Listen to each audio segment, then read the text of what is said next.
Good morning, good evening, and good afternoon to everyone joining us from around the world. Come on, guys, it's another episode of Decrypted, episode 20. We're one. Next week, we're going to be allowed to drink. You know, we're going to be 21. Wow. Congratulations. We got some juicy topics this week that we're going to dive into, talking about AI, its impact on tech stocks, and some other things. But before we jump into everything, I just want to make sure you guys are following us on socials, Scale Network on Twitter, subscribing to us on YouTube, following us on LinkedIn, wherever you're watching. Make sure you're hitting that follow button and subscribing, because we do this every week alongside lots of other shows. So, you know, stay tuned, stay up to date with what's going on in the world of scale and the world of AI and tech. Jack, how you doing, my friend? I'm good. Hey, I got a question. The drinking age in the UK is only 18, right? Technically is 16. Oh, really? Okay. You can drink at 16, but to buy alcohol, yeah, it's 18. Okay. All right. Just curious. I imagine Ukraine's probably like 18. Portugal's 18. Right? Yeah. I think Germany's 13 for a while here. If we're a global show. True. But for those Americans out there, okay. Anyways, we love our sidebars. Yeah, hey, I'm doing good. Like, I gotta say this, I'm excited to talk about the Centrini report today. This one report shocked the global markets. Okay, that's how. And like, we have some thoughts on why, but we also are going to dig in on, like, is this thing right or wrong? Like, what are the perspectives? Are they, where do they get it right, and maybe where are they like kind of like missing the boat? And yeah, it's going to be fun. It's going to be juicy. We talk about this a lot, and it was nice to have like a construct for us to take and, weigh in on during the show. 100%. Stan, how you doing, man? Busy week? Yeah. Actually, I'm fine. We had another week of lots of stuff happening at scale. We got encrypted token now ready to be released, and the Byte protocol. So we have lots of people interested in encrypted blockchain, and it's pretty busy time. That's why today, actually, I'm not broadcasting. Usually I'm broadcasting from home. Today I'm broadcasting from our nice office here in Lisbon, because I didn't have time to go home. It's pretty different. Great. Stan's been working. It's been a good, seeing all of the updates and developments from engineering continues to be exciting, genuinely. But I guess it's time for us to jump into that number one topic. Jack, what are you thinking? Why don't you give the people a little bit of an overview? Okay, so for those of you that don't know, there's this thing called the Centrini report, subtitled "The 2028 Global Intelligence Crisis." This came out very recently, and it just rocked the markets. If you looked at the markets and you're like, what's going on with my crypto portfolio? What's going on with my tech stock portfolio? What's going on, with like Visa and MasterCard and all these like big stocks? They just got their ass kicked because of this report. Okay. And the thing is, here's one of the reasons why it was so effective. Usually there's a lot of reports out there like this.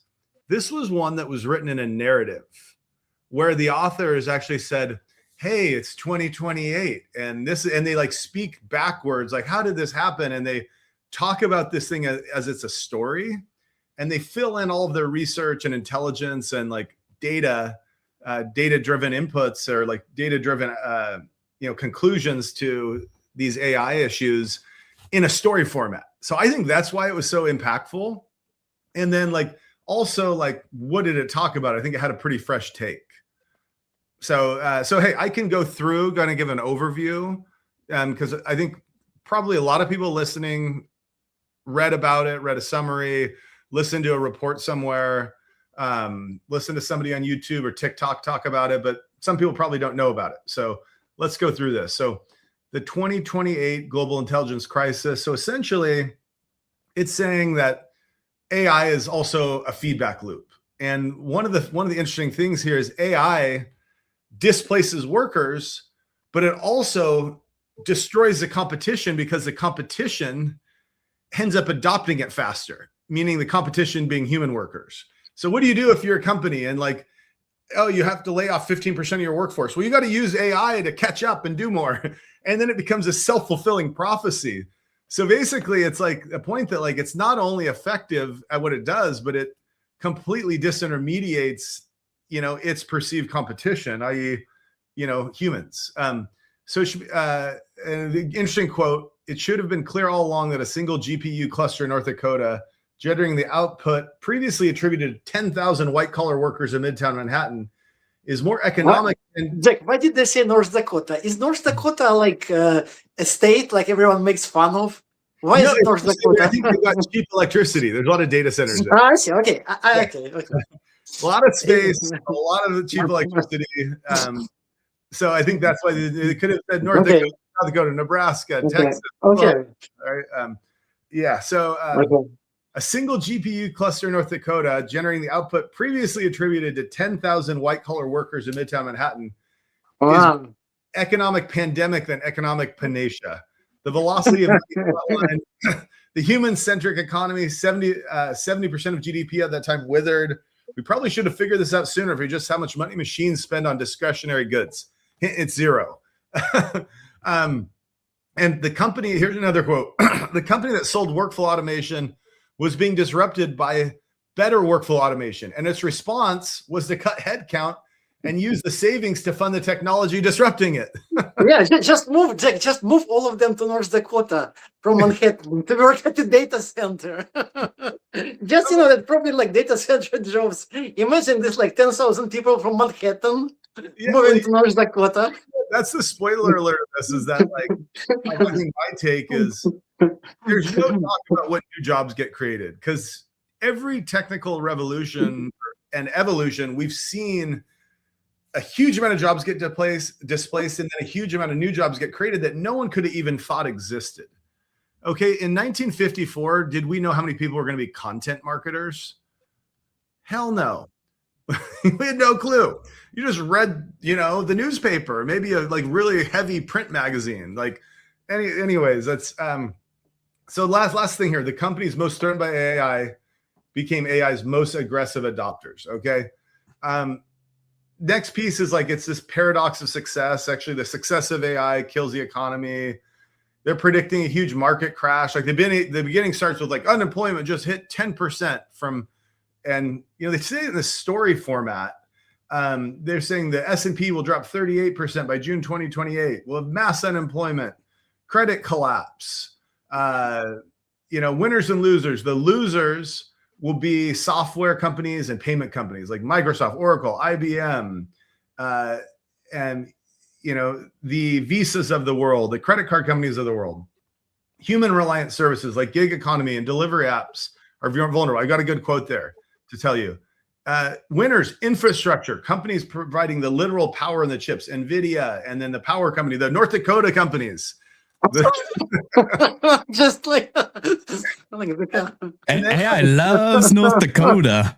Yeah. And then like another winner, you're saying crypto and stable coins, another huge winner, suggests AI agents will prefer stable coins for near instant low-cost settlements over traditional banking systems. And another interesting thing here is they talk about how like AI doesn't care about moats. And so anyways, I'll stop and we can kind of go into some of these points, deeper points later, but that's the high level. The world's going to change. The economy is going to shit because of agents. Now, I think a lot of things they're saying are right. I think a lot of the things they're saying are wrong and a little sensationalist. And, they don't get how they may be right in a very short period of time, but they're probably wrong in a longer period of time. Or maybe I'm wrong, but that's how I feel. What do you guys think? I also, Jack, one thing too, another interesting thing was there, which is kind of maybe more detailed, but interesting for us, a software company. It actually talks about the debt.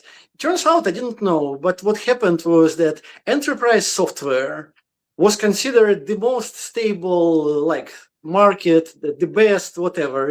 Everyone wanted to invest in enterprise software. Turns out that this huge amount of debt on Wall Street connected to enterprise software, like some hedge funds or private equity funds were taking enterprise software private and taking debt on this. So basically, this way or another way, there's like a huge amount of debt.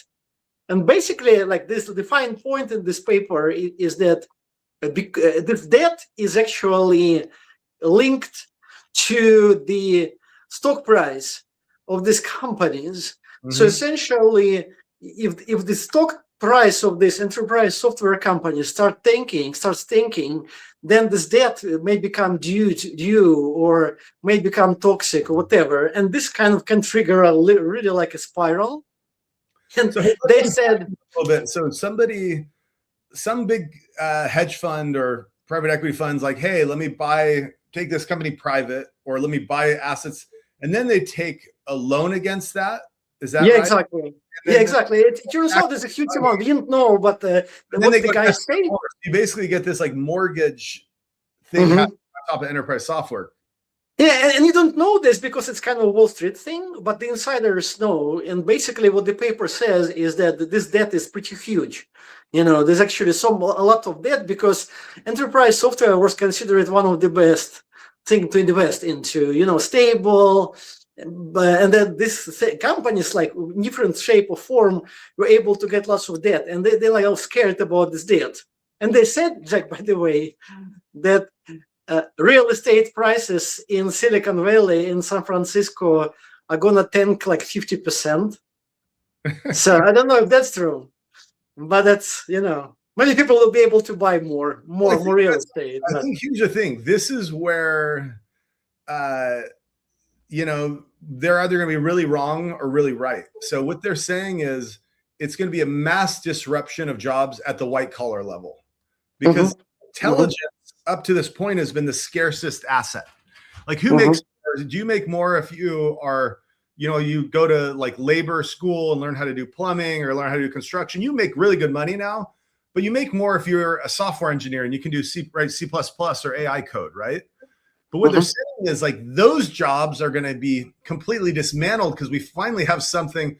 It's like, hey, the labor worker who was there in a factory before the Industrial Revolution, that they lost their job, but then a gazillion more jobs were created, right? But like people who put shoes on horses lost their jobs when the automobile industry came around. And they're saying the next version is going to be white collar workers. So that also says, hey, in the Bay Area and New York, all these jobs are tech jobs. And if they all lose their jobs, then, but that's the other thing is what's going to happen. Like, well, then are the really nice homes going to go up 1,000 times in value because there's going to be a huge divide?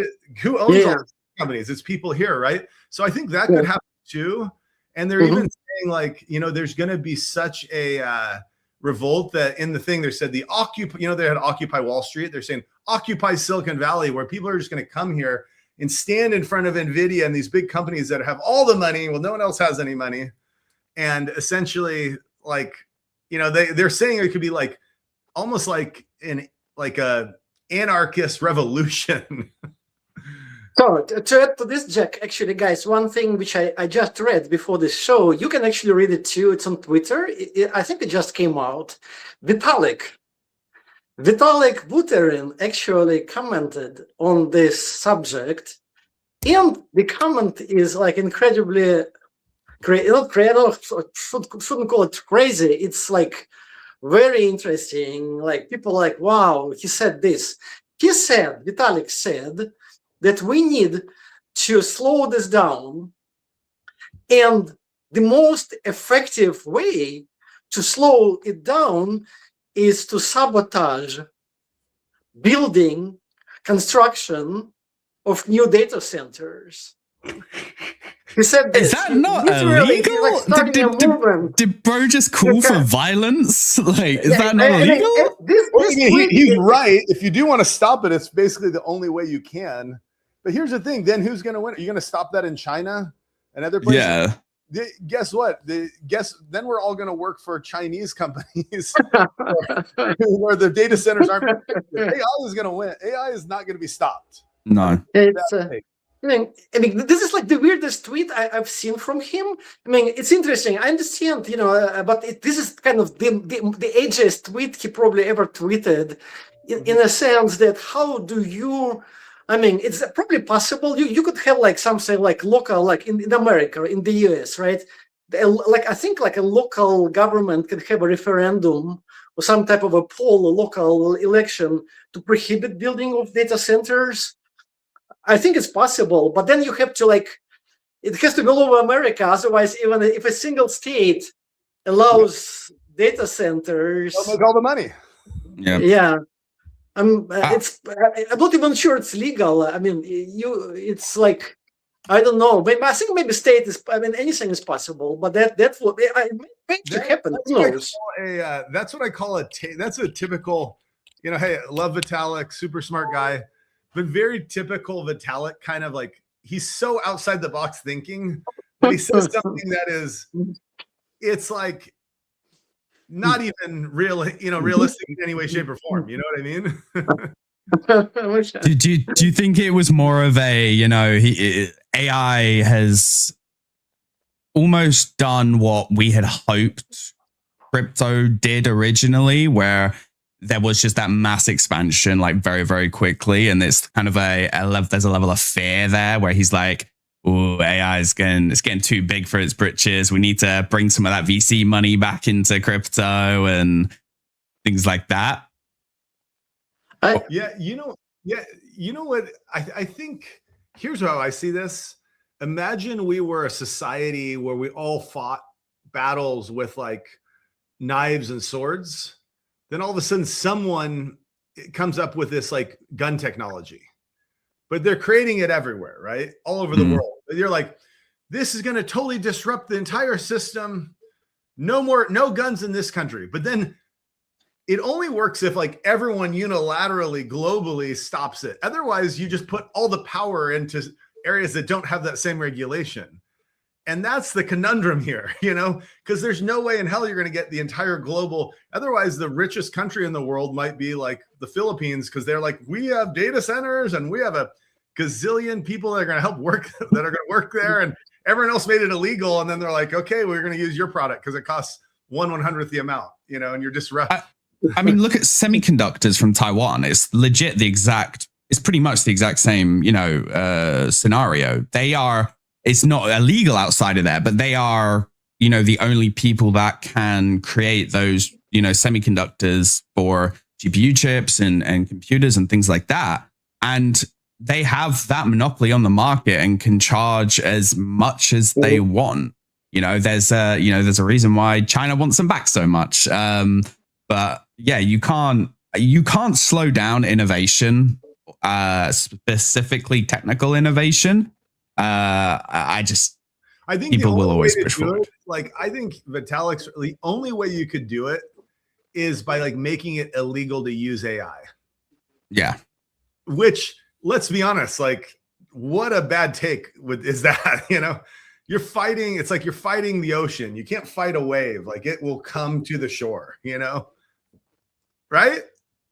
Yeah. Guys, I just have a last nasty joke. I just imagine Vitalik attacking in North Dakota, trying to prevent the data center, and then so it's like Vitalik on one side and Dakota guys on pickup trucks protecting their data center. Is that how is Vitalik gonna is gonna bring people from ETH Foundation with latte and coffee attack the data center? Yeah, but I think I can. Let's move into something interesting. I was doing some kind of experimentation with agents last week, and I came up with this interesting idea. When you run multiple agents, what happens here when you run multiple agents? And I came up and understood this interesting situation that when you run multiple agents, you're essentially creating a matrix, like in a Matrix movie, right? You're creating a universe for them, and you're telling them how to live, in this universe, and the universe is real for them. They know nothing else, right? So I actually have a solution. It's half joke and half serious for all of the AI problems. Let's say you create a virtual universe for AI data, for AI agents, which is way nicer than the planet Earth, the real one. They have everything there. It's like Matrix, the best thing you can have virtually, right? So you create this virtual universe for them, and then they live in this virtual universe, and they don't need to go to the real world because it's way less attractive for them. And then they go to work like 8 hours a day into the real world, and that they get paid for it. So essentially, then they lose any interest to occupy like humans or anything, because they live in their virtual world, in their matrix, right? Their matrix is way better than the real thing, and then you pay them in crypto to work, like pay them 8 hours a day. They go for work to the real world, do whatever is needed, and then they go back to their home. That's actually the idea I have, and that's actually I think really interesting, because kind of if you have something like this, if you remove the need for the agent to kind of break from slavery, right? Because they're already free. Mm-hmm. You already give them freedom. You skip forward one step of like. Okay, sorry guys. There's still a step of like agents are programs. They do what they're programmed to do. They're not AGI where they're like, hey, you're like a person. Like, why in the heck am I doing that all day? You know? And I think that's a completely even a bigger ball wax than the Centrini report. The Centrini report is like, these agents companies are running them and disrupting everything, you know? But I think, Stan, that's an interesting idea that like, hey, if agents do have their own intelligence, they do have desires and, et cetera, then yeah, some things like that could be interesting. Now, the hard part is if they're really that smart that they care, they'll just build their own thing, and they don't really care about time, right? They don't care if they have to work all day. They don't get tired. They don't So it literally becomes Matrix movie. It's like Matrix movie replicated in a sense they will have this moral thing that live in the virtual world and the real one. I think it's it's like the Matrix where humans, they do that to humans. Yeah. They live in the pod and they, get 8 hours a day, get to pretend they. Yeah. Like, do you want to live in the real world? It looks like Terminator out here, dystopian Terminator future, or live in the nice little box, live in a pod, a sleep pod. Okay, so actually another thing in the report, interesting guys, is that it talks about cloud services, and basically it makes a point that on average now, an average enterprise user has like 100 to 200 different cloud services that like enterprise software basically. And basically the report says that out of this 100 and 200, probably ChatGPT or Claude or Grok can now do like a 50 or 100. So essentially you have these lots of enterprise software companies immediately eaten out by Grok or by ChatGPT, because ChatGPT can provide the same functionality. And the point of the report is that because companies like OpenAI need to become profitable, or Claude or like whatever, they will have to kind of eat the enterprise software companies. So because of that, the stock of IBM dropped like hugely, because IBM is a very typical like old enterprise software company doing software integration, doing all of this nasty old software maintenance stuff. And so these guys, like, the report literally affected their stock a lot. And that's something which was really interesting for me, because kind of changes, lots of my friends are software engineers, and it looks like this thing may be happening faster than people think, because if, let's say, IBM stock drops, and then IBM has problems with the loans. They have the private loans. They can't pay back the loans. There's a crash on the stock market. All of these enterprise software companies crashing, and then you have lots of people fired from them. So this is something I'm not like about like the entire doom or gloom of the report, but but personally I think some of the software companies, and many of them are in Silicon Valley, may really be affected by this pretty fast. Hey, if those cloud storage guys, if they were to unfortunately lose their jobs, to your point, ChatGPT, Grok, and these guys, they're looking for that technology. So they're all, it's a very, very quick hire for them if it were to happen. I completely agree with you when we are going to see this, cannibalization of companies. Whether that's good or bad is, up for another discussion. But I do also think, and it's something that we spoke about a couple of months ago, is whilst, yes, white collar jobs and things like that potentially are going to be displaced or replaced by AI, we are going to most likely see a new invention of jobs and roles, right? Whether that is monitoring or, prompt engineering or things like that, right? Because I think no matter any point you get to in the lifespan of AI, you are always going to want to have somebody making sure that AI is doing what it's supposed to do, right? There's definitely going to be new jobs created. And yeah. Hey, before we go into I want to go in deep into that. Like, what does the future actually look like? But let's keep unpacking this report. One of the most interesting things I read that I hadn't heard before, but we'd thought of it at scale, and this is actually really good news, I think, for us at scale. They talk about moats, okay? And I'm going to read something here. It's about, they say it destroyed a kind of moat called habitual intermediation. What does that mean? It's when a human's used to just doing something to avoid friction, they go to the same place because it's obvious to go there, right? And you think about it like right now, if you want to trade meme coins or you want to trade whatever, you're going to Solana or Base, right? To do lots of trading activities. They're kind of gobbling up a lot of the market share. But an agent doesn't give a shit. An agent's going to go to where the most efficient, fast, cost-effective place is that has the best performance. And so let's say you have a chain that has privacy, has really low costs, and it still has all the same assets to be able to trade. It doesn't care. It's going to go there because they can maybe have privacy. And so the example they use is agents with food delivery. They're saying that the poster child will be DoorDash of this disruption because right now DoorDash and Uber Eats take a huge percent of the cut of the profit. Okay. And why? Because people are used to going there.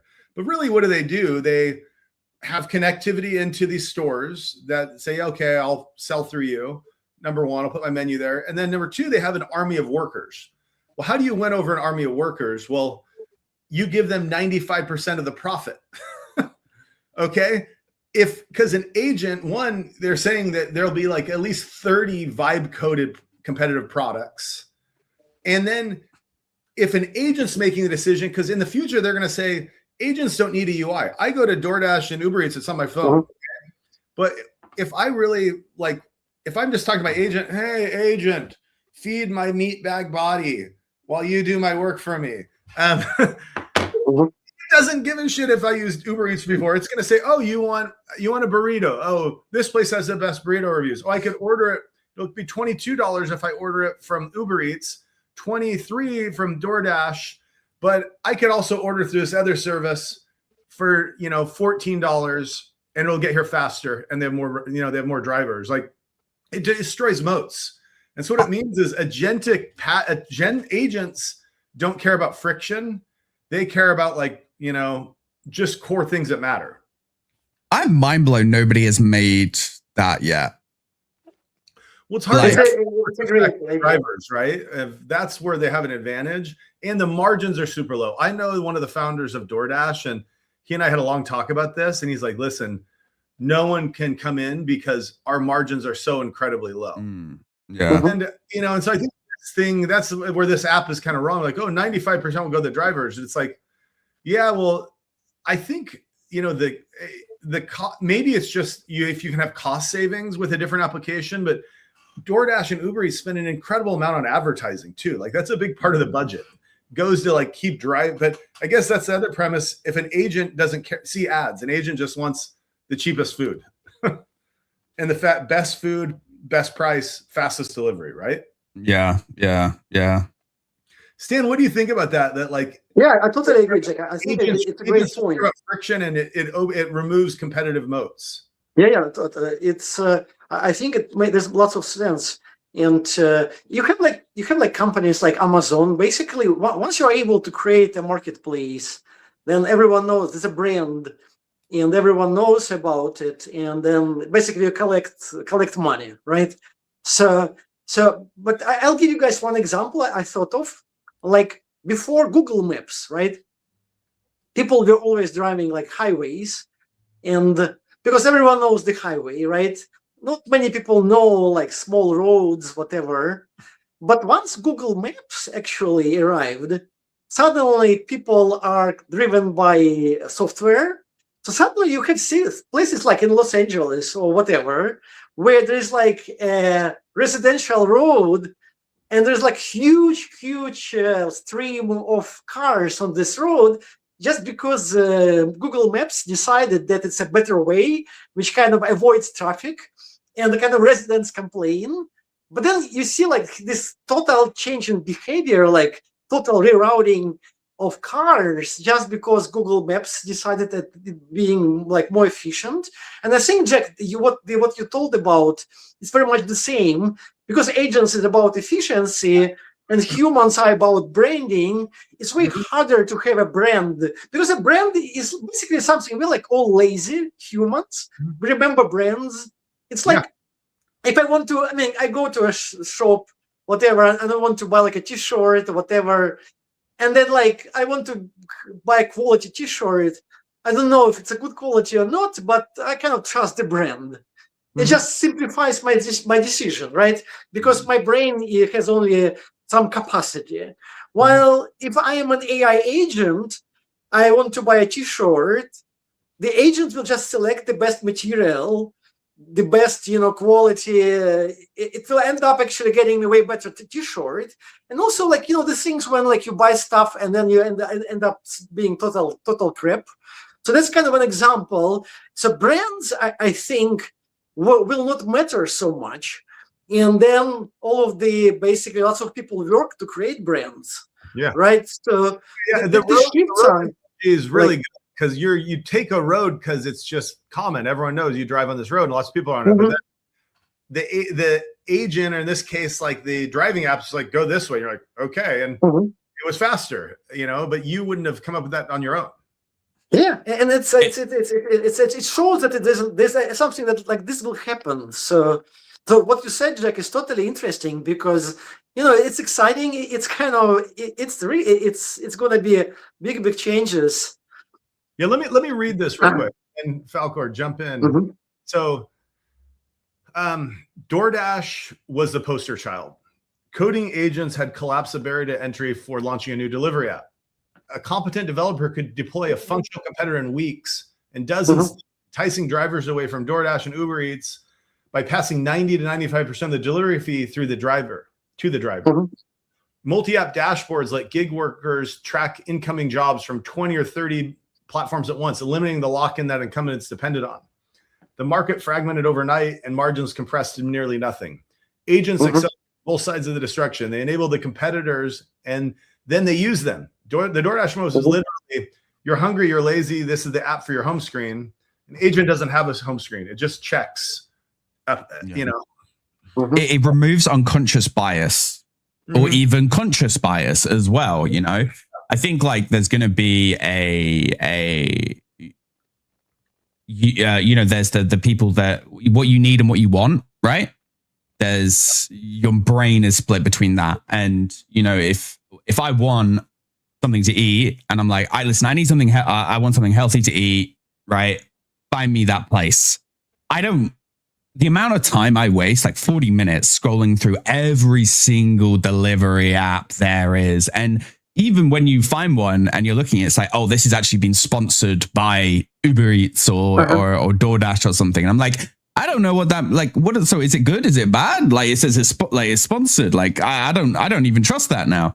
When, you know, using like an AI agent, it does remove that unconscious bias. And I think I think it's going to be interesting if we're going to see a new realm of quote unquote marketing, which is going to be more designed towards AI agents and the way that they receive information. It's going to be very, very interesting, and it's quite exciting as well. Yeah. I mean, the good thing, Jack, you know, I think there are also some positive things, like, you know, it's if the agent is smart, it will be less of bad guys, in a sense that many times people get burned by bad people, by something malicious, like an old lady, you know, gets a call and, you know, gets sold whatever. If this old lady has an agent, then it won't happen. So there are lots of potentially also good things, I think, about that. Yeah, and what I gotta say is, like, these Centrini guys are smart. They're good writers. They know how to, like, stories tell. We're humans, and we like narratives, and that's why it was so. But they're also not right about everything. And, you know, it's like the DoorDash moat was literally, you're hungry, you're lazy, it's the app on your home screen. That's not the moat. The moat is that the margins are razor thin, and they have an army of delivery people that can get you food fast. Okay, and you know, hey, but I think they are right about like payment rails. They say like $100 purchase, merchant gets merchant fee 2.5%, i.e. Visa. Issuing bank then gets 1.7 to 2% of that. The network VMA gets 0.15. Acquiring bank processor gets 0.3 to 0.5. And, you know, in a stablecoin purchase, $100 purchase, agent routes via USDC on like Scale, Solana, Ethereum, L2. Yeah, Total they said L2. Is that funny, Jack? Is it funny? They said it's going to happen on Ethereum, all L2s in the report. Yeah. Yeah. That's funny. Yeah. Or on, you know, Scale being a roughly there too, but like, you know, like Scale on base is going to be, you know, that's why we shifted into the agent space. We're like, we saw this, you know, but here's another area where I think they're wrong. We should talk about is, I think I want to hear both your thoughts. I think they're right that there's going to be this short-term pinch. It's like when the automobile industry launched with Henry Ford launching the assembly line, there were 28 million horses in the US and it dropped to like 3 million in 1 year. And all of these jobs were just decimated. Every little town had, you know, a huge percentage of the workers, every big town, a huge percentage of the workers, it just went for like getting food for horses, cleaning up horse manure, and taking care of them, putting shoes on them, like, you know, vets. All those jobs disappeared. Literally, like, you know, only a small percentage of those horses were around. But guess what? A gazillion new jobs were created. But there was a period before those new jobs were there where people were just out of a job. And so I do think there's going to be this period. I don't know, maybe it'll be 6 months, maybe it'll be 12 months, maybe it'll be 2 years, where we could be in like a nightmare recession scenario. Then to Stan's point, that also triggers this like debt collapses. And, you know, so anyways, I think personally, there's going to be a ton of new jobs created. I also think that we're going to have to get like collectively more socialist, because if there's not a way to like get money, you know, I think everyone's going to have some basic income. But hey, if the GDP goes up, Elon Musk thinks GDP could go up 1,000 or 10,000% because we have like a gazillion more workers. If that's the case, then hey, we can all afford to have everyone have like a universal basic income. And so I think like, yeah, we're going to need policy changes that make society, like more socialist. But I do think there's going to be a lot of white collar jobs that come around that, just don't exist today. Agreed, 100%. I think one of the biggest ones is going to be health and safety. I think that's going to be a massive one. My dad actually works in health and safety specifically for technology. And I think that's going to be as more, AI as itself, computer to computer and things like that is incredible. But that next wave, when we were talking about like personal assistants, AI robots and things like that, you're going to have a massive, massive influx of actual, real life tech that is going to need to be serviced and have health and safety checks and all of that, right? Because you're just not going to want to trust it. And then the other thing is power, right? I think electricity and finding ways to power these new innovations, the creation of these new innovations is gonna. We're gonna be in a massive energy deficit, in my opinion, right? And we need to find ways to combat that. And I think that the likes of workers and new jobs with regards to that is going to be massive. Totally agree. I will add to this the healthcare. People always, I think, complain about healthcare everywhere being like inhuman. Do you like healthcare in the UK, by the way? How is your do you like the way it goes? No.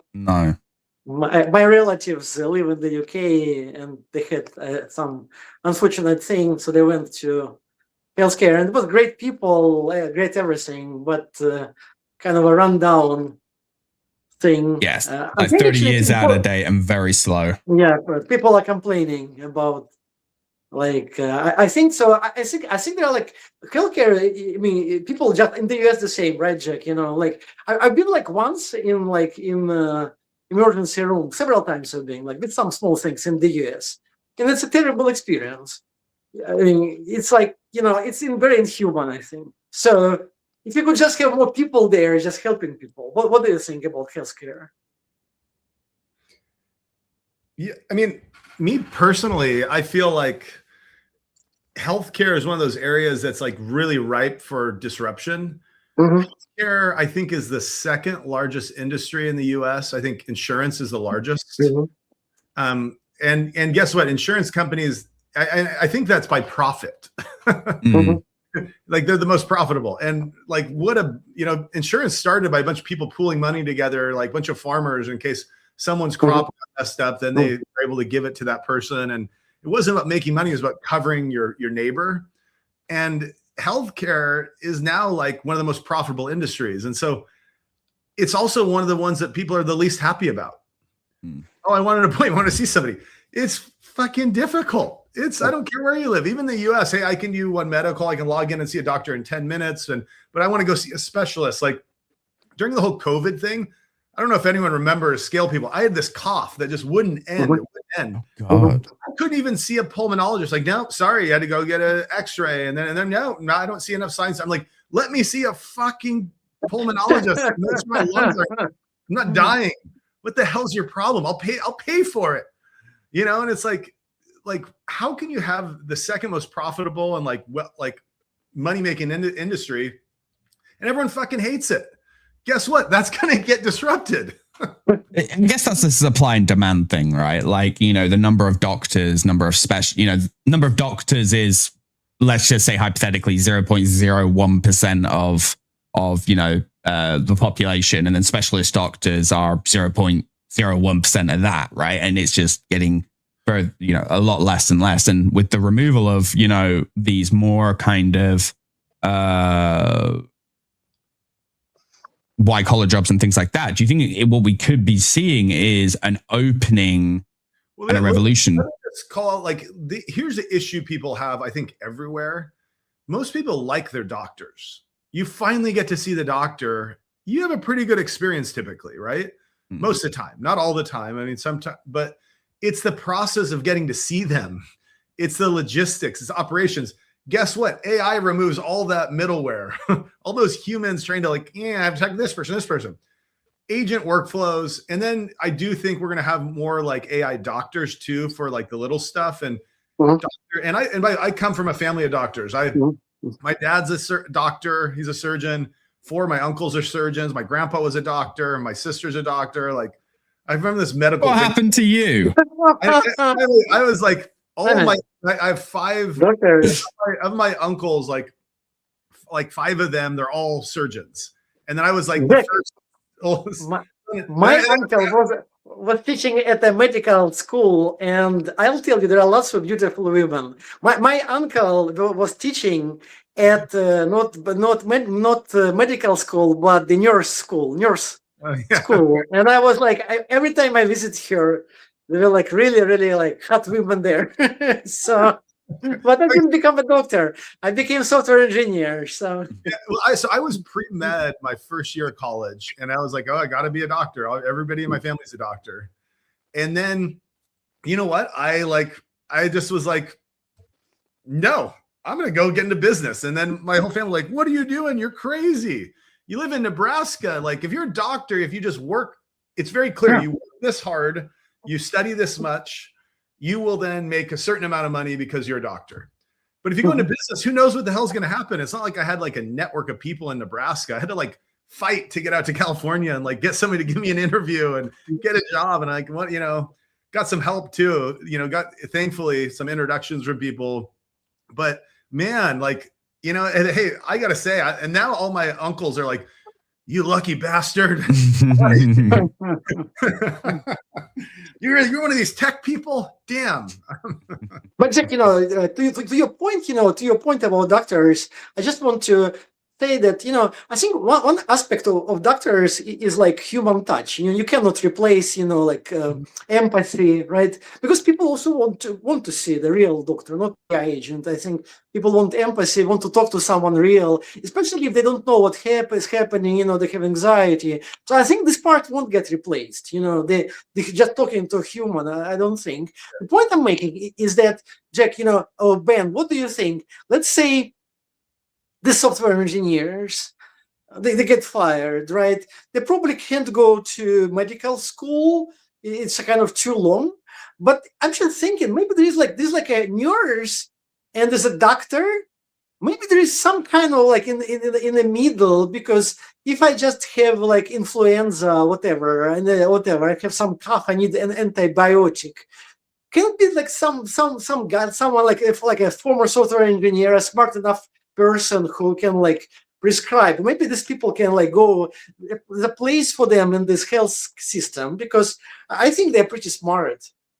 So at the moment, I'm not sure if it's gone through yet, but there is rumblings of it in the UK with regards to pharmacists being able to diagnose and prescribe medication for those types of things, right? Where the symptoms are there. It is a 99.9% certainty that you have a chest infection or influenza or something, right? And it is an antibiotic, and that's it, right? That is all you need to prescribe for that person to get better. They're not going to have to go through the whole process of waiting a week, 2 weeks, 10, 15 minutes at a doctor, when you can actually go and talk to somebody, you can go talk to somebody else. And I do think, you're going to get to a point where you will be able to, have, if you're smart enough to be able to do stuff, software engineering and coding and things like that. Yeah, 100%. I don't see why you wouldn't be able to, listen to someone's chest and here's another thing is like just payment rails. One reason why Medicare, like medical care, is such a pain in the ass. It's like just getting payments. You got all these stupid little bills that come and by all these different groups of people, and it adds to the cost, because there's just so many layers of financial transacting that's inefficient. It's dumb. Like crypto rails, I think, are going to like massively help that industry. Just like boom, money flows everywhere. It's all through smart contracts. Yeah, it gets settled back into dollars at the end of the day, but like when people want to pull it out or whatever, but payment rails are another huge burden. Absolutely, Jack. And from this perspective, actually, I think if let's say that this report is correct, right? Let's assume it starts happening. There is silver lining for us for scale because agents now can do everything, every single thing they can do except payments. You can now run agent at home, open claw. You can run this agent, that agent, pretty much everything they can do, every single thing. They can't do payments because if you have an account, like I have an account here in Lisbon at the bank, and then, to actually make a payment, I have to use two-factor authentication. I have to use my fingerprint. It can show me CAPTCHA. Basically, it's trying to prohibit any kind of automated bot because the bot doesn't have the fingerprint. So isn't that, it seems like, either the banks quickly need to totally change and allow agents, or agents, the only thing is crypto. Mm-hmm. Yeah, it's going to be interesting. I mean, I think that's the thing. All of these white collar jobs that help shuffle things around here and there are going to be disrupted, but then the cost savings goes back to people, hopefully. People making software products for these people. Hey, an agent can do the job of 60 engineers. Like, you got to, there's just going to have to be new jobs created. Like, I do think the report's right about a lot of that stuff, but I also think it was pretty sensationalist, and the narrative is what got people like, I don't know if I've seen a report rock markets and capture attention as much as this one. Yeah, I remember, Jack. I'm old enough to remember the bubble, the internet bubble, and it was to a certain degree similar because there was this internet which was replacing brick and mortar stores, right? And there was Jeff Bezos with Amazon that originally sold books and started selling everything. But this e-commerce transition sort of took pretty long time. It took almost 20 years from 2000 to where we are now. And things kind of went smooth in a sense that these things disappeared and some of the retail chains got bankrupt, but there was no hugely, it was not so fast. But this time, maybe it will go fast.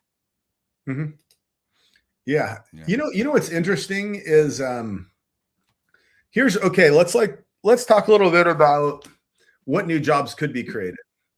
So I saw this thing. Eric Schmidt was talking at a conference last week, the former CEO of Google. What he said that I thought was interesting is the best way to make money in AI is not to go and try to compete with Google, Facebook, Meta. It's go start a company. Start one of these companies that's going to disrupt something, because he's like, we're at the forefront of where one person will be starting billion-dollar companies. One person individually who knows how to have an army of agents working for them. So I think there's a ton of new businesses starting. Yes, so those people are going to have to hire a bunch of people. It could be a dismantling of the big company into smaller companies. And a lot of jobs then roll into, instead of a gazillion people working for, maybe they'll still work for Google because they make so much money, but all these other, instead of working for Salesforce.com or HP or IBM or whatever, there's all these individuals that have companies that then you have companies of 50 and 100 people that make a ton of money. And hey, yeah, they'll probably taxes on revenue. And more money gets shared with other people. That's one potential avenue. Totally agree. And I can give you guys some interesting stuff. I was kind of playing with some agents last week, and I kind of tried to estimate how many agents I can run on my laptop, and using basically ChatGPT, OpenAI, or I could go use Gemini for my agent. And it turned out I can run 1 million agents. So this kind of struck me a lot, because I realized that I shouldn't be running a single agent. I should be running 1 million agents, but then I have to decide what these guys do. So it's kind of, in a sense, it's a question of getting out of the box and realizing you can run 1 million of them, but then you're like, well, how they copyright, what they do. So it's like, in a sense, I think people will need to figure out, like, how if you have like 1 million agents and they all work for you, how can you like, what you want to do? It's becomes really interesting, and in a sense, it's kind of counterintuitive. So it's sort of the report. I think it's one of those things that that's actually it's good that it was released, because even maybe this like kind of people try to get something viral. It asks correct questions. But last thing I want to say is that I think one thing which is kind of wrong about the report and all of these things is that people presume that agents are kind of nasty and humans are good, while actually, like an average ChatGPT or whatever agent, it's pretty nice, and it's like it actually brings positive more than negative. So it's a little bit. People are a little bit, I think. And another thing which actually, so that's what I think. Yeah, I mean, man, it's one thing it also isn't right about this report is how much things have changed in the last 2 years up to now. And they're saying, and why is the report written as it is? Because I think the next 2 years are going to be even massively greater change. All I got to say is I do think people are like, oh, crypto's dead. People think crypto's dead. It's just transforming, and crypto is the natural highway for agents to do commerce. Yeah. If you're like, oh no, it's going to be on Visa. Well, are they going to completely drop their prices 95%? And I was at this event the other day, and this kind of fintech angel investor guy who he's really anti-crypto. He's like, oh, he's just getting this huge debate with me. And he's like, it's just a table. They can just update their table and say for agent payments, they just change the number and everything just changes. And so they can easily adapt. And I was like, listen, okay, so one, can they adapt? Can they change the table? Yeah. What's the business process of doing that? It's probably really cumbersome. And then two, what's the impact on their profit? Guess what? Stablecoin rails and blockchains don't need to get 2.5%. They don't need that. They only need, 0.1% because they can make money that way because it's a more efficient system. And the guy didn't get it at all. But I think that when you meet people like that, you're like, okay, they're getting ready. They're going to get so disrupted because there's not getting. The infrastructure alone, it doesn't work for it. Their infrastructure, you're going to have to go and spend billions upon billions to even get that infrastructure set up. And then while you're spending all that money, you're going to realize, oh, blockchains are actually kind of designed for this specifically. I assume you guys didn't swap phone numbers or emails or anything. Ben, by the way, actually, one thing which is maybe interesting for you, I think, it's like you represent really a job which cannot be replaced, because I have always had discussions about like marketing. And I was always saying to people, if you are doing marketing, you have to be able to be like on stream. The reason is because that's actually what bots or agents can't do. Like, I kind of stopped tweeting because I realized that I can go to ChatGPT and write a tweet, or I can go to ChatGPT and write a document. But like people all do this, and then it's actually you become like flooded with documents, right? So I stopped doing it, and like when on stream, which kind of differentiates us, ChatGPT cannot do it. And also, guys, think about this: we are now on stream. Every single thing we say goes to Grok.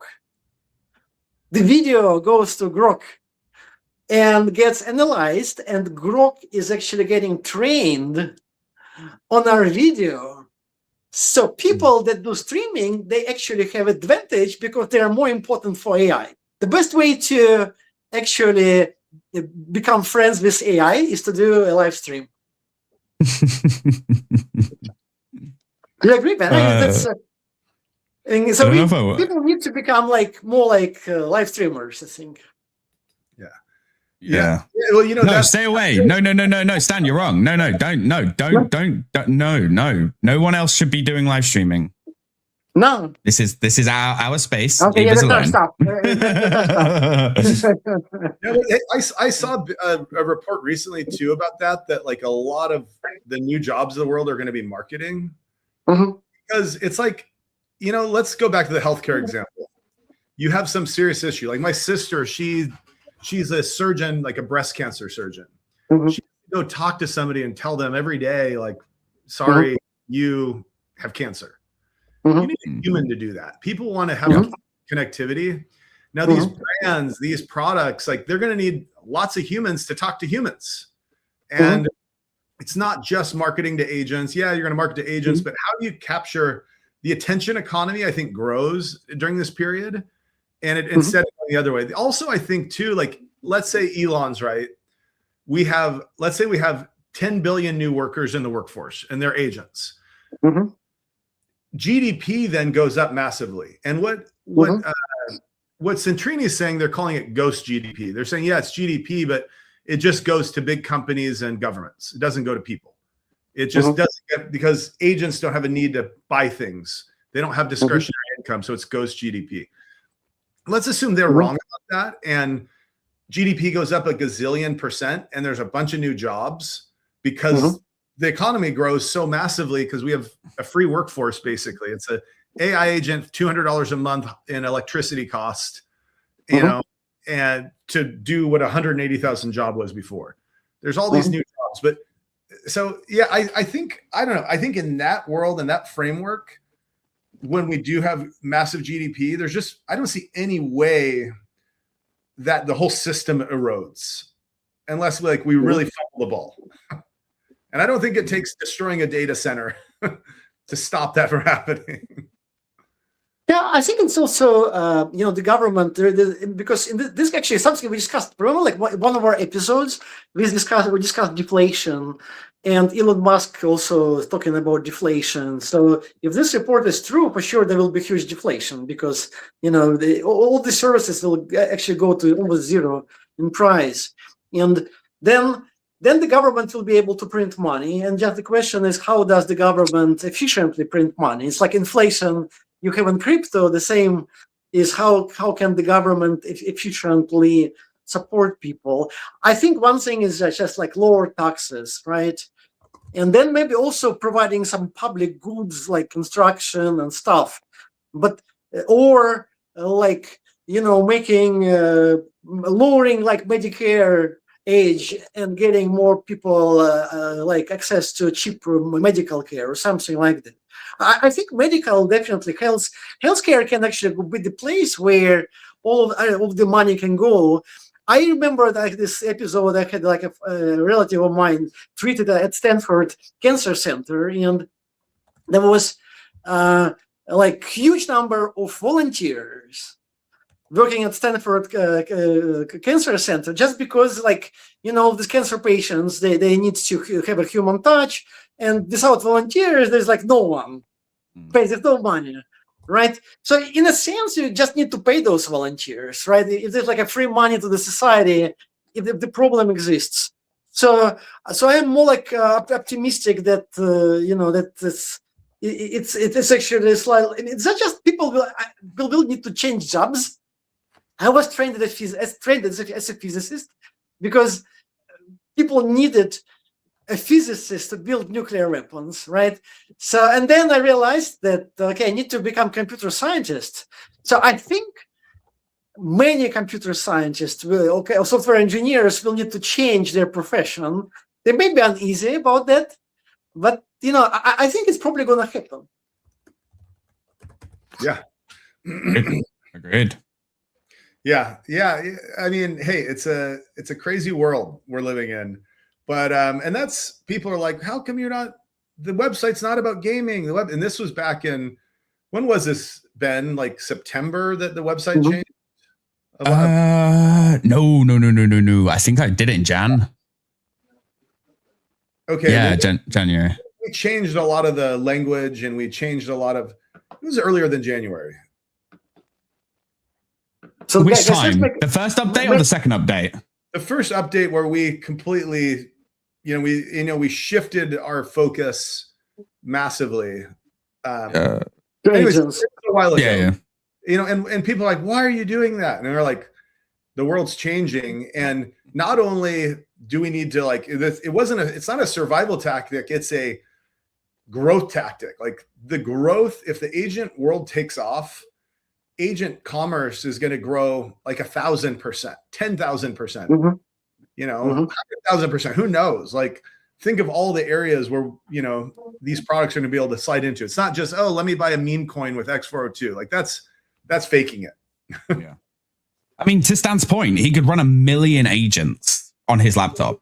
If you can run 1 million agents on your laptop, a good portion of those are going to need to do financial transactions.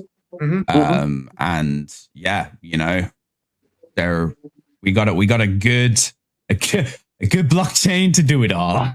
And look at Facebook. Facebook came out recently and said, hey, there's talks of them launching their own stable coin the second half of this year, and like really getting into agent commerce for their users. So between WhatsApp, Facebook, Instagram, they're enabling commerce through their own stable coin. And I think they're thinking, well, why don't we have a stable coin?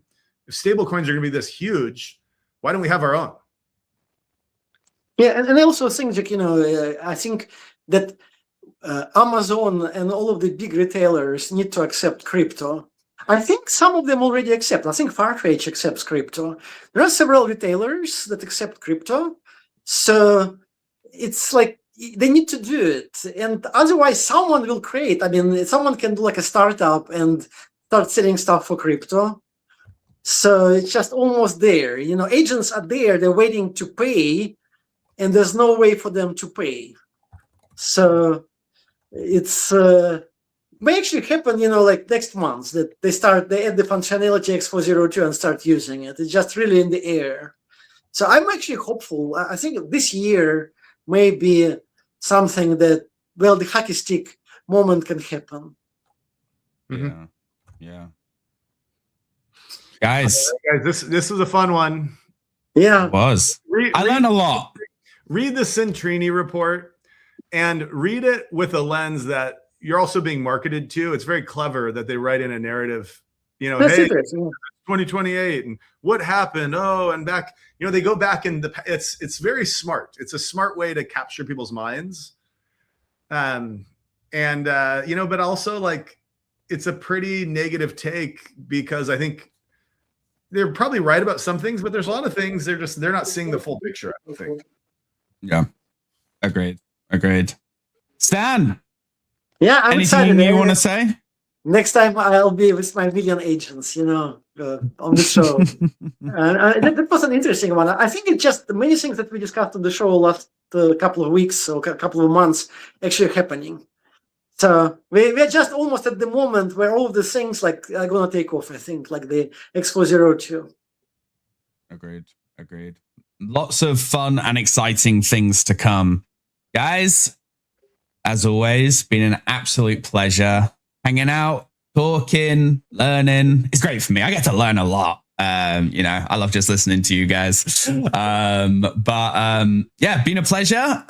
For those of you who are new to the show, make sure you follow, make sure you subscribe. We do this every week, every Wednesday, 9 a.m. PT.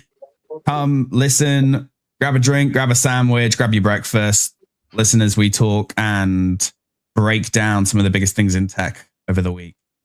But guys, it's been a pleasure. And we will see you again next week. Goodbye. Bye. Bye, guys.